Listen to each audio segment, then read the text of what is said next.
ஒவ்வொரு நாளும் ஒவ்வொரு தொழுகையிலும் அல்லாஹ்விடத்திலே நாம் தெரிந்தோ தெரியாமலோ கேட்டுக்கொண்டே இருக்கிறோம் பரக்கத்தை. நாம் உணர்ந்திருக்கிறோமா? அத்தஹியாத்தினுடைய இருப்பிலே நாம் கேட்கிறோம் பரக்கத்தை. அல்லாஹும்ம பாரிக் அலா முஹம்மத் வ அலா ஆலி முஹம்மத் கமா பாரக்த அலா இப்ராஹிம். இறைவா, முகமது நபியின் மீதும் அவர்களுடைய குடும்பத்தினர் மீதும் நீ பரக்கச் செய்வாயாக, இப்ராஹிம் நபிக்கும் அவருடைய குடும்பத்திற்கும் எப்படி பரக்கச் செய்யதாயோ அதே போன்று என்று அல்லாஹ்விடத்திலே நபிகளை முன்வைத்து நாம் கேட்கிறோம். அவர்களுக்கு செய் என்றால் அதன் வழியாக எங்களுக்கும் கொடு என்ற அர்த்தம். இப்போ பரக்கத் என்பது வாழ்க்கையிலே தவிர்க்க முடியாத ஒன்று. பரக்கத்தான வாழ்க்கையை தான் நாம் எல்லோருமே ஆசைப்படுகிறோம். அந்த பரக்கத் நம்முடைய வாழ்க்கையில், நம்முடைய நிம்மதியில், நம்முடைய ஆரோக்கியத்தில், நம்முடைய தொழிலில், நாம் கை வைக்கக்கூடிய காரியங்களில் நிறைவாக கிடைக்கப் பெறும் பட்சத்திலே மன நிறைவான ஒரு வாழ்க்கையை நாம் அனுபவிப்பதாக நாம் உணரலாம். அதை பெறுவதற்கான வழிகள் என்ன என்பதை குறித்துத்தான் நாம் இங்கே பார்க்க போகிறோம் இந்த ஜும்மாவினுடைய உரையின் ஊடாக. அனஸ் இப்னு மாலிக் ரலியல்லாஹு அன்ஹு சஹாபாக்கள் ரொம்ப முக்கியமான சஹாபி. நபிகள் ஸல்லல்லாஹு அலைஹி வஸல்லம் அவர்களோடு சிறு வயதிலேயே அந்த தொடர்பை ஏற்படுத்தி கொண்ட உன்னதமான தோழர்களிலே ஒருவர். ரசூல் ஸல்லல்லாஹு அலைஹி வஸல்லம் மதீனாவுக்குள்ளே வரும்பொழுது எல்லாரும் கிஃப்ட் கொடுத்தாங்க ரசூலுல்லாஹ்க்கு. இந்த அம்மா அனஸ் ரலியல்லாஹுடைய தாயார், அவங்க பேர் உம்மு சுலைம் ரலியல்லாஹு தஆலா அன்ஹா. அந்த அம்மாட ரசூலுல்லாஹ் கொடுக்கறதுக்குன்னு பெருசாக ஒன்றும் இல்லை. 10 வயசு ஃபுல்லாக அனஸ் தான் இருந்தாங்க. அனஸ் ரலியல்லாஹு கையை பிடிச்சி கடகடன்னு எடுத்து கூட்டு போய் பெருமானா ஸல்லல்லாஹு அலைஹி வஸல்லம் கிட்ட ஒப்படைச்சிட்டு சொன்னாங்க, யா ரசூலுல்லாஹ் ஹாதிமுக்க அனஸ்.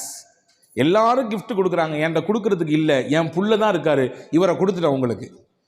இவரை கொடுத்துட்டோன்னா என்ன பொருள்? இவர்தான் உங்களுக்கான ஊழியர், பணியாளர், நீங்கள் இடும் கட்டளையை செய்யக்கூடியவர். இவரை நீங்கள் வைத்து பயன்படுத்திக் கொள்ளுங்கள். உங்களுக்கு பல விதங்களிலே இவர் பயன்பாட்டை கொடுப்பார். Karim's biryani paradise at liberty and catering services, கோடம்பாக்கத்தின் அறுசுவை அடையாளம். உங்களுடைய காரியங்களிலே இவரை வைத்து நீங்கள் வேலை வாங்கி கொள்ளுங்கள் என்று சொல்லிட்டு சொன்னாங்க. என் பிள்ளைய கொடுத்துட்டு நான் உங்கள்ட்ட எதிர்பார்க்கிறது வேற ஒன்றும் இல்லை, அவருக்கு நீ துவா செய்யணும், நீங்க அவருக்காக வேண்டி துவா செய்ய வேண்டும். நான் கடந்த வார ஜும்மாவிலேயே சொன்னேன் இல்லையா, ஒருவர் துவா செய்யுங்கள் என்று சொல்லிவிட்டால் உடனடியாக நாம் என்ன செய்ய வேண்டும்? பாரக்கல்லா என்று துவா செய்து விட வேண்டும். பாரக்கல்லா என்று முதல் கட்டமாக துவா செய்து விட வேண்டும். அதற்கு பிறகு அவரை குறித்து ஞாபகம் வந்தால் அவர் எது குறித்து உண்டான துவாவை நம்மிடத்திலே முன்மொழிந்தார், எந்த சிக்கலுக்காக வேண்டி கேட்டிருக்காரு, எந்த பிரச்சனைக்காக வேண்டி கேட்டிருக்காரு என்று தனிப்பட்ட முறையில் நமக்கு நினைவு இருந்தால் அதை சொல்லி அல்லாஹ்விடத்தில் கேட்பது, இது மிக உயர்ந்த பண்புகளில் ஒன்று. அதனால் கிடைக்கக்கூடிய பலன் என்ன என்பதை கடந்த வார ஜும்மாவிலே நான் உங்களுக்கு ஞாபகப்படுத்தியிருக்கிறேன். இப்போ ஹஸரத் ரசூலுல்லாஹி ஸல்லல்லாஹு அலைஹி வஸல்லம் இடத்திலே உம்மு சுலைம் ரலியல்லாஹு தஆலா அன்ஹா தன்னுடைய பிள்ளையை ஒப்படைத்து விட்டு சொன்னார்கள், உதுஉ, இவருக்கு துவா செய்யுங்கள், அவ்வளவுதான். இவருக்கு நீங்கள் துவா செய்யுங்கள், அது மட்டும் போதும், வேற எதுவும் எனக்கு எதிர்பார்ப்பு இல்லை. உடனே ரசூலுல்லாஹ் துவா செஞ்சாங்க, அனஸ் ரலியல்லாஹு துவா செஞ்சாங்க. என்ன செஞ்சிருப்பாங்க? யா அல்லாஹ் நல்ல நீல ஆயிலை கொடு, அல்லது நிறைய இவருக்கு என்றெல்லாம் கேட்பதற்கு முன்னால் பெருமானார் செய்த துவா, அல்லாஹும்ம பாரிக் ஃபி உம்ரி, யா அல்லாஹ் இவர் ஆயிலே நீ பரக்கச் செய்வாயாக, நீண்ட ஆயிலை கொடுப்பாயாகன்னு கேட்கல, இவர் ஆயில்ல நீ பரக்கச் செய்வாயாக. அல்லாஹும்ம பாரிக் ஃபி அவுலாதி, இவருக்கு நீ கொடுக்கக்கூடிய குழந்தை செல்வங்களிலே பரக்கச் செய்வாயாக. அடுத்து சொன்னாங்க, அல்லாஹும்ம பாரிக் லஹு ஃபீமா அதைத லஹு, இவருக்கு நீ என்னெல்லாம் கொடுக்கணும்னு நினைச்சிருக்கியோ எல்லாத்தையும் பரக்கத் செஞ்சிரு. இவர் ஆயில்ல பரக்கத் செஞ்சிரு, இவருடைய குழந்தை குட்டிகளில் பரக்கத் செஞ்சிரு, நீ என்னெல்லாம் இவருக்கு கொடுக்கணும்னு நினைச்சிருக்கியோ எல்லாவற்றிலும் நீ பரக்கத் செய்துவிடு என்று பெருமானார் ஸல்லல்லாஹு அலைஹி வஸல்லம் அவர்கள் துவா செய்ததாக நாம் ஹதீஸில் பார்க்குறோம். நிறைய குடுன்னு கேட்கல, நீண்ட ஆயில நிறைய வயசு வாழணும் அப்படி கொடுன்னு ரசூலுல்லாஹ் கேட்கல, நீ கொடுப்பதில் நிறைந்த பரக்கத்தை கொடு என்று கேட்பதிலிருந்து நமக்கு புரிகிறது, வாழ்க்கையிலே நிறைய என்பதை விட பரக்கத்தான் முக்கியம். அதிகம் எண்ணிக்கை என்பதை விட குறைவாக இருந்தாலும் அதன் மூலம் கிடைக்கக்கூடிய பலன் பரக்கத்தாக இருக்க வேண்டும் என்பதுதான் முக்கியம் என்று நாம் இதிலிருந்து புரிந்து கொள்கிறோம். அந்த பரக்கத்தான வாழ்க்கையை பெறுவதற்கு ஒரு 8 அம்ச திட்டத்தை நான் இன்றைக்கு உங்களுக்கு நான் சொல்ல போகிறேன். 8 விதமான விஷயங்களை நாம் பின்பற்றுகிற பொழுது அல்லாஹுவின் பரக்கத்தை நம்மால் முழுமையாக அடைந்து கொள்ள முடியும். நம்பர் 1, முதலில் பரக்கத்தை பெறுவதற்கு நாம் என்ன முயற்சியை மேற்கொள்வது? 1, ரசூலுல்லாஹ் சொன்னாங்க, உங்களில் யார் வயசில் பெரியவங்களோ அவங்களில் நீங்கள் மரியாதை கொடுப்பதிலிருந்து உங்கள் காரியங்கள் அனைத்திலும் அவர்களை முன்னிலைப்படுத்துவதிலிருந்து அல்லாஹ் உங்களுக்கு பரக்கத்தை தருவான். வாப்பாக்கு வயசாயிடுச்சு, வீட்டில் மூத்தவங்க தான், இருந்தாலும் இந்த விஷயங்கள்லாம் அவங்களுக்கு அந்த அளவுக்கு பிடிபடாது. அதனால் சொல்லிக்கலாம், எல்லாம் முடிஞ்சு கடைசியில் சொல்லிக்கலாம் என்பதல்ல. ஒரு கட்டத்தில் அவரும் வாலிபம், குழந்தை பேரு, தொழில், வியாபாரம் என்று எல்லாவற்றையும் கடந்துதான் வந்திருக்கிறார். இப்பொழுது அவருக்கு வயதான நிலை, வயோதிகம். அதனாலே அவரை ஒதுக்கி வைக்குதல், தள்ளி வைக்குதல் என்பதெல்லாம் இல்லை. என்ன விஷயம் செய்தாலும் பெரியவர்களுக்கான முன்னுரிமையை, முன்னிலைப்படுத்துதலை, அவர்களுக்கான மரியாதையை நீங்கள் நிறைவாக செய்யுங்கள். இதன் ஊடாக அல்லாஹ் உங்களுக்கு பரக்கத்தை தருவான். எந்த வீட்டில் பெரியவர்களுக்கு மரியாதை இருக்கிறதோ அந்த வீட்டிலே பரக்கத் இருக்கிறது என்று பொருள். எந்த வீட்டில் பெரியவர்கள் உதாசீனம் செய்யப்படுகிறார்களோ, வயதிலே மூத்தவர்கள் வேண்டா வெறுப்பாலோ அவர்கள் பராமரிக்கப்படுகிறார்களோ, அவர்களின் பேச்சுக்கும் அவர்களுடைய ஆலோசனைக்கும் முன்னுரிமை கொடுக்கப்படாமல் தள்ளி வைக்கப்படுகிறார்களோ, புரிந்து கொள்ளுங்கள், அங்கே பரக்கத் எடுபடுகிறது என்று பொருள். பெருமானா ஸல்லல்லாஹு அலைஹி வஸல்லம் அவர்களுக்கு ஒரு நாள் ஒரு அன்பளிப்பு வந்தது. ஒரு கிண்ணம் நிறைய பால். ரசூலுல்லாஹ் பொதுவாகவே தனக்கு கிஃப்ட் வந்துச்சுன்னா தான் பயன்படுத்துவாங்க. சில நேரங்களில் பக்கத்தில் இருக்கவங்களுக்கு கொடுத்து அதை பயன்படுத்த துவங்குவாங்க. அன்னைக்கு பால் வந்திருக்கு. தபரானி ஷரீஃபில் இந்த ஹதீஸ் வருகிறது. ரசூலுல்லாஹ் உட்கார்ந்துருக்காங்க. அந்த சைடில் பார்த்தீங்கன்னா சையதுனா அபூபக்கர் ரலியல்லாஹு அன்ஹு, சையதுனா உமர் ரலியல்லாஹு அன்ஹு, மூத்த சஹாபாக்கள், இஸ்லாத்தில் மிகப்பெரிய பங்களிப்பு ஆற்றியவர்கள், நபியோடு தங்கள் வாழ்க்கை முழுவதையும் அர்ப்பணித்த ஒரு உன்னதமான சஹாபாக்கள் 2 பேர் இருக்கிறாங்க. மதீனாவில் நடந்த நிகழ்ச்சி இது. இந்த பால் கிண்ணம் வந்த உடனே ஸல்லல்லாஹு அலைஹி வஸல்லம் இந்த பக்கத்தில் இருந்த சையதுனா அபூ உபைதா ரலியல்லாஹு அன்ஹு என்ற ஒரு சஹாபி, அவங்க கையில் கொடுத்தாங்க. குடிங்க அபூ உபைதான்னு சொன்னாங்க. அபூ உபைதா ரலியல்லாஹு அன்ஹு கையில் பாலை வாங்கிட்டு ரசூலுல்லாஹையும் பார்க்குறாங்க, பக்கத்தில் இருக்கக்கூடிய அபூபக்கர் நாயகத்தையும் பார்க்குறாங்க, உமர் நாயகத்தையும் பார்க்குறாங்க. என்னடா இது, நபிக்கு ரொம்ப நெருக்கமானவங்க 2 பேரும் அங்கே இருக்க, நமக்கு ரசூலுல்லாஹ் கொடுக்குறாங்களே என்பதுதான் அவர்களின் பார்வையின் பொருள். பார்த்துட்டு ரசூலுல்லாஹ்ட்ட சொன்னாங்க, யா ரசூலல்லாஹ் அன்த அவுலா பிஹி மின்னி, இந்த பாலை முதலாக அருந்துவதற்கு என்னை விட நீங்கள் தான் தகுதியானவர்கள். ஏன்னா நான் சாதாரண அபூ உபைதா, நீங்க அல்லாஹ்வின் ரசூல் நீங்கள். எனவே நீங்கள் தான் இதை துவங்கி வைக்க வேண்டும். ரசூலுல்லாஹ் சொன்னாங்க, ஹுத் யா அபா உபைதா, எடுங்கள், குடியுங்கள் அப்படின்னு சொன்னாங்க. இப்போ 2ஆம் கட்டமாக அபூபக்கர் நாயகத்தை பார்க்குறாங்க, உமர் நாயகத்தை பார்க்குறாங்க. பார்வையின் அர்த்தம் என்ன? என்னை விட இஸ்லாமிய வருகையில் முதன்மையானவர்களாச்சே இவர்கள் எல்லாம், பங்களிப்பு செய்வதிலே முக்கியமானவர்களாச்சே இவர்கள் எல்லாம், அவங்க குடிச்சா நல்லா இருக்குமே என்ற பெருந்தன்மையான மனதோடு சையதுனா அபூ உபைதா ரலியல்லாஹு பார்க்கும் பொழுது ரசூலுல்லாஹ் அப்பவும் சொன்னாங்க, அபூ உபைதா நீங்கள் தான் குடிக்கணும், குடிங்கன்னாங்க. சையதுனா அபூ உபைதா ரலியல்லாஹு அன்ஹு குடிக்க துவங்கும் நேரத்திலே கையில் பக்கத்தில், வாய்க்கு பக்கத்தில் பால் கிண்ணம் போய்விட்டது. ஆனாலும் அவர்கள் மனம் ஏதோ ஒரு விஷயத்திற்காக வேண்டி மறுக்கிறது. கீழே கொண்டு வந்து சொன்னாங்க, யா ரசூலுல்லாஹ் நீங்கள் குடிச்சிட்டு தான் நல்லா இருக்கும். 3வது தடவையாக பெருமானா ஸல்லல்லாஹு அலைஹி வஸல்லம் அபூ உபைதா ரலியல்லாஹு இடத்திலே சொன்னார்கள், இஷ்ரப், அபூ உபைதா நீங்கள் குடியுங்கள். ஃபைன்னல் பரக்கத்த மஅ அகாபிரினா, பரக்கத் என்பது நம்மிலே யார் வயதிலே பெரியவர்களாக இருக்கிறார்களோ அவர்களிடத்திலிருந்து தான் துவங்குகிறது.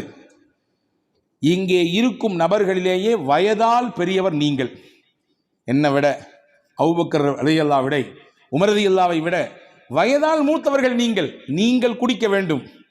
அங்கிருந்து பரக்கத் கிடைக்க வேண்டும். ஃபமல்லம் யர்ஹம் சகீரனா வலம் யுஜல்ல கபீரனா ஃபலைஸ மின்னா, நம்மிலே சிறியவர்கள் மீது இரக்கம் காட்டாதவர்கள், பெரியவர்களுக்கான மூத்தவர்களுக்கான கண்ணியத்தை தராதவர்கள் நம் வழியை சார்ந்தவர்கள் இல்லை என்று பெருமானா ஸல்லல்லாஹு அலைஹி வஸல்லம் வார்த்தையோடு சொல்லி முடிக்காமல் அதை செயல்படுத்தியும் காண்பித்தார்கள். இப்போ பரக்கத் எங்கிருந்து துவங்குகிறது? எந்த இடத்தில் மூத்தவர்களுக்கான மரியாதை இருக்குமோ, கண்ணியம் இருக்குமோ, அவர்களுடைய சொல்லுக்கான மிகச்சிறந்த அந்த புரிதலோடு அதை எதிர்கொள்ளக்கூடிய பக்குவம் இருக்குமோ, அங்கே பரக்கத்தும் இருக்கும். இதுக்கு நேர்மாறாக பெரியவர்கள் உதாசீனப்படுத்தப்படுவதும், அவர்களுடைய கண்ணியம் சீர்குலைக்கப்படுவதும், வேண்டா வெறுப்போடு அவர்களை அரவணைப்பதும் பராமரிப்பதும், அவர்களுடைய வார்த்தைகள் தூக்கி வீசப்படுகிற நிலையிலே வைக்கப்படுவதும் பரக்கத்தை எடுப்பதற்கான வழி என்று மார்க்கம் நமக்கு கற்றுத்தருகிறது. அப்போ முதல் விஷயம், 8 விஷயத்தில் முதல் விஷயம், பரக்கத்தான பெருவாழ்வு வாழ்வதற்கு மூத்தவர்களின் அந்த கண்ணியம் காக்கப்பட வேண்டும். 2வது, உறவுகளும் சொந்தங்களும் அரவணைக்கப்பட வேண்டும். அதிலே பரக்கத் இருக்கிறது. உறவுகளையும் சொந்தங்களையும் அரவணைத்து வாழ்தல் தான் நமக்கு இஸ்லாம் காட்டி தந்திருக்கிற அற்புத வழி. பல நேரங்களிலே அதிலே பல பெருத்த சிக்கல்கள் இருக்கத்தான் செய்யும், சிக்கல் இல்லாமல் இல்லை. உறவுகளை திருப்திப்படுத்தி நிம்மதியோடு இணைந்து வாழ்வதிலே பல சிக்கல்கள் இருக்கத்தான் செய்கிறது, அதிலே மாற்று கருத்து இல்லை. ஆனாலும் அந்த சிக்கலையும் எதிர்கொண்டு விவகாரங்கள் ஏற்படுகிற பொழுது அதையும் மிகச்சரியாக கையாண்டு உறவை தன் கையிலிருந்து நழுவ விடாமல் பாதுகாத்து யார் இணைத்துக் கொள்கிறாரோ, பெருமானார் சொன்னார்கள், பரக்கத்தான வாழ்க்கை அல்லாஹ் அவருக்கு கொடுப்பான். ரசூலுல்லாஹ்வுடைய ஹதீஸ் வந்திருக்கிறது. அனஸ் பின் மாலிக் ரலியல்லாஹு அறிவிக்கிறார்கள், மன் ஹப்ப அன் யுபஸத லஹு ஃபீ ரிஸ்கி, அல்லாஹ் இவருக்கு தரக்கூடிய ரிஸ்கிலே யாருக்கு நல்ல விசாலம் கிடைக்க வேண்டும் என்று ஆசைப்படுகிறாரோ, விசாலமான ரிஸ்க், அதாவது பரக்கத்தான ரிஸ்க் கிடைக்கும் யார் ஆசைப்படுறாரோ, நீண்ட ஆயுள் கிடைக்க வேண்டும் என்று யார் விருப்பப்படுகிறார்களோ, ஃபல் யஸில் ரஹ்மா, தன் சொந்தங்களையும் உறவுகளையும் அவர் அரவணைத்துக் கொள்ளட்டும், அதன் வழியாக அல்லாஹ் பரக்கத்தை தருவான். அப்ப இதுக்கு நேர் ஆப்போசிட் என்ன? உறவுகளும் சொந்தங்களும் யாருடைய மனதிலே ஒரு பெரிய விஷயமாகவே இல்லை.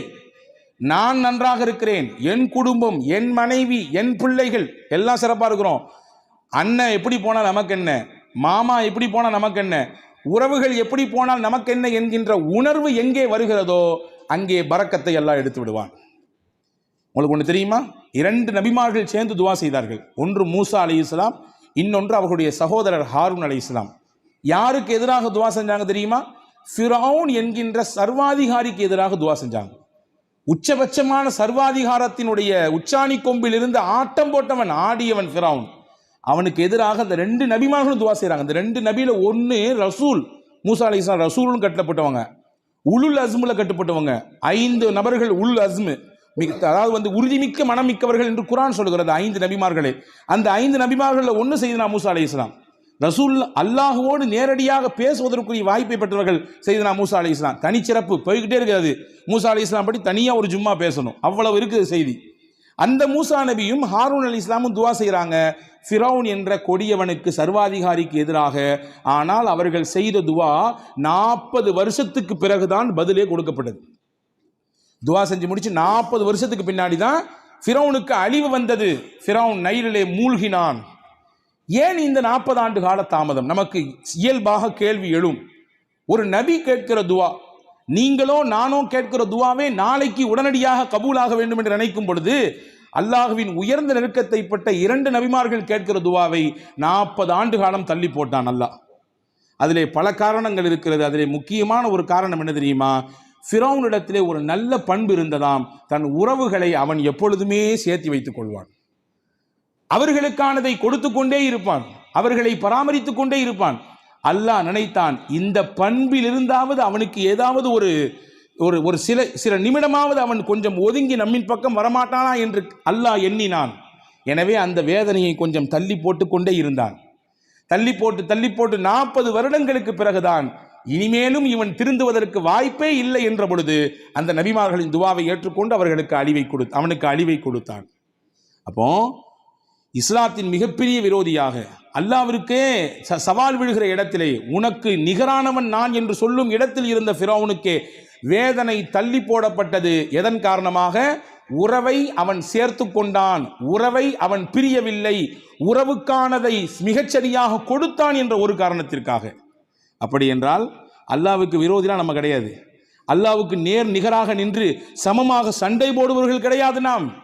அப்ப நம்மிடத்திலே இந்த உறவு பேணுதல் இருக்கும் பட்சத்திலே அல்லாஹ் பரக்கத்தான வாழ்வை அதன் வழியாக கொடுத்து விடுவான் என்பதை நாம் இங்கே கவனத்தில் கொள்ள வேண்டும். இது 2வது விஷயம். 3வது விஷயம் என்ன? யா அல்லாஹ் எனக்கு பரக்கத்தான வாழ்க்கையை கொடு என்று துவா செய்ய வேண்டும். துவா என்பது முக்கியமானது. அதை கொடு, இதை கொடு என்று, அவ்வளவு கொடு, இவ்வளவு கொடு என்பதை விட, யா அல்லாஹ் நீ எதை கொடுத்தாலும் பரக்கத்தாக கொடு, இப்படி கேட்டு பழக வேண்டும்.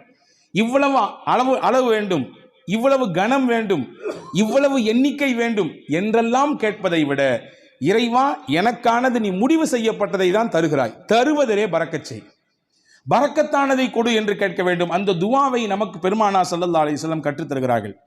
அது அற்புதமான வரலாற்று செய்தி ஒன்று இருக்கிறது. உம்மு சுலைம் ரதியல்லாஹு தஆலா அன்ஹா, அபூ தல்ஹா ரதியல்லாஹு தஆலா அன்ஹு, இவர்கள் இருவரும் தம்பதிகள், கணவன் மனைவி. வெளியூருக்கு போன அபூ தல்ஹா வீடு திரும்பும் நேரத்திலே இவருக்கு பிறந்த பிள்ளை இறந்து போனது நீண்ட பெரிய சம்பவம், சுருக்கமாக சொல்கிறேன். ஆனால் கணவன் வந்தவுடன் இந்த துக்க செய்தியை தன் மனைவி தன் கணவரிடத்திலே சொல்லாமல் அந்த கணவனை திருப்திப்படுத்தினாள். நல்ல உணவு கொடுத்தால், சமைத்து கொடுத்தால், நன்றாக அவருக்கு பரிமாறினாள். இரவிலே அந்த கணவனின் திருப்தியோடு அவரை மிக சந்தோஷப்படுத்தினார் அந்த பெண்மணி. மகிழ்ச்சியாக அவர்களுக்கு அந்த இரவு தாம்பத்தியத்திலே கழிந்தது. அந்த நிலை முடிந்ததற்கு பிறகு அபூ தல்ஹா ரதியல்லாஹு இடத்திலே உம்மு சலீம் ரதியல்லாஹு சொன்னாங்க, உங்களிடத்திலே யாராவது ஒருவர் ஒரு அமானிதம் கொடுத்து வைத்தார், கொடுத்தவர் வந்து திரும்பி கேட்டார்னா நீங்க கொடுப்பீங்களா மாட்டீங்களான்னு கேட்டாங்க. அபூ தல்ஹா சொன்னார், எப்படி கொடுக்காம இருக்க முடியும், கொடுத்தவர் கேட்டால் திருப்பி கொடுக்கத்தானே செய்யணும். அவங்க சொன்னாங்க, அல்லாஹ் நமக்கு பிள்ளையை கொடுத்தான், அவனே எடுத்துக்கிட்டான். என்ன நிலை! இப்படி நான் வந்த உடனே இந்த செய்தியை சொல்லாமல் இப்படி நான் இப்பொழுது நான் அசுத்தமாக இருக்கும் நிலையில் இப்படி சொல்றியே, நாளை கால் நபி இடத்திலே நான் போவேன், இந்த செய்தியை சொல்லுவேன், என்ன ஏதென்று கேட்பேன் என்று ஹஸரத் அபூ தல்ஹா ரலியல்லாஹு அன்ஹு சொன்ன பொழுது மறுநாள் காலை விடிந்தது, நபி இடத்திலே போனார்கள், செய்தியை சொன்னார்கள். ரசூலுல்லாஹ் அங்கே ஒரு அழகான துவாவை செய்தார்கள். நேற்றிரவு நீங்கள் இருவரும் ஒன்று கூடினீர்கள், தாம்பத்திய உறவை வைத்துக் கொண்டீர்கள். அல்லாஹும்ம பாரிக் லகுமா ஃபீ காபிரி லைலத்திகுமா, நேற்றிரவு நீங்கள் கூடிய கூடுதலிலே அல்லாஹ் பரக்கத் செய்வானாக, உங்களுக்கு மிகச்சிறந்த பகரத்தை தருவானாக. எந்த பொறுமையோடும் எந்த அல்லாஹ்வின் நம்பிக்கையோடும் உங்கள் மனைவி அப்படியான ஒரு நிலையை மேற்கொண்டார்களோ அதற்கு பகரமாக அல்லாஹ் உங்களுக்கு பரக்கத் செய்வான், சிறந்த சந்ததியை தருவான் என்று துவா செய்தார்கள். வரலாற்றிலே வருகிறது, அங்கே இருந்து பிறந்த பிள்ளை வாழ்வாங்கு வாழ்ந்தார்கள், செழிப்பாக வாழ்ந்தார்கள். கல்வி, பொருளாதாரம், வாழ்க்கையின் மேல்தட்டில் இருக்கும் விதத்திலே, எல்லோரும் பார்த்து போற்றும் விதத்திலே அந்த பிள்ளைகளின் வாழ்க்கை எல்லாம் இருந்தது. இதற்கு மூல முக்கிய காரணம் நாயகத்தினுடைய துவா. துவா செய்யணும், யா அல்லாஹ் நீ கொடுப்பதிலே எங்களுக்கு பரக்கத் செய்வாயாக, என்ன கொடுத்தாலும் பரக்கத்தாக கொடுப்பாயாக என்று துவா செய்ய வேண்டும். இது பரக்கத்தான வாழ்க்கைக்கான 3வது அம்சம். 4வது அம்சம் என்ன? நம்மிடத்தில் எது இருக்கிறதோ அதை பகிர்ந்து கொள்ள வேண்டும். பகிர்தலிலே பரக்கத் இருக்கிறது. தனக்கும் மட்டும்தான் தன் குடும்பத்துக்கு மட்டும்தான் என்கின்ற குறுகிய மனப்பான்மையிலிருந்து வெளியே வர வேண்டும். எது இருந்தாலும் அதை பகிர்கிற அந்த பக்குவம் எந்த நபரிடத்திலே வருகிறதோ அல்லாஹ் தானாக பரக்கத்தை தருவான். ரசூலுல்லாஹி ஸல்லல்லாஹு அலைஹி வஸல்லம் உடைய ஹதீஸ் வந்திருக்கிறது, தஆமுல் வாஹிதி யக்ஃபிஸ் இஸ்னைன் வ தஆமுல் இஸ்னைனி யக்ஃபில் அர்பஆ. 2 நபருக்கான உணவு தான், ஆனால் 3 பேர் வந்துட்டாங்க. ஐயோ 2 பேர் தானே சாப்பாடு இருக்குது, 3வது நபர் வந்துட்டாரே என்று யோசிக்க வேண்டாம், விரிச்சு வைங்க, அவரையும் சேர்த்துங்க. அல்லாஹ்வின் ரசூல் சொன்னாங்க, 2 பேருக்கான உணவாக இருந்தாலும் நீங்கள் பகிர வேண்டும் என்ற சிந்தனைக்கு வந்துவிட்டால் அதை 3க்கும் போதுமானதாக அல்லாஹ் ஆக்கி விடுவான். 3 பேருக்கான உணவு தான், ஆனால் 5 பேர் இருக்கிறாங்க, 2 பேரை தள்ளி விடாதீங்க, இது பத்தாது, நமக்கே பத்தாது, யானை பசிக்கு சோள புரியா அப்படின்னு கேட்ட மாதிரிலாம் நம்ம கதை பேச வேண்டாம், சேர்த்திக்குங்க. ரசூல் சொன்னாங்க 3 நபருக்கான உணவு தான், நீங்கள் சேர்த்து ஷேர் செய்யும் பொழுது, அதிலே பகிர வேண்டும் என்ற எண்ணம் வரும் பொழுது அதிலே அல்லாஹ் 5 நபருக்கான பரக்கத்தை செய்து விடுவான். இது வாழ்க்கையிலே யாரெல்லாம் இந்த ஷேரிங்ல இருக்கிறாங்களோ அவங்க எல்லாம் கண்கூடாக பார்க்க முடியும், கண்கூடாக பார்க்க முடியும். ரசூலுல்லாவுக்கு ரொம்ப பிடித்த குடும்பம் ஒரு குடும்பம் இருந்தது, அல் அஷ்அரி. ரொம்ப பிடிக்கும் அவங்கள ரசூலுல்லாவுக்கு.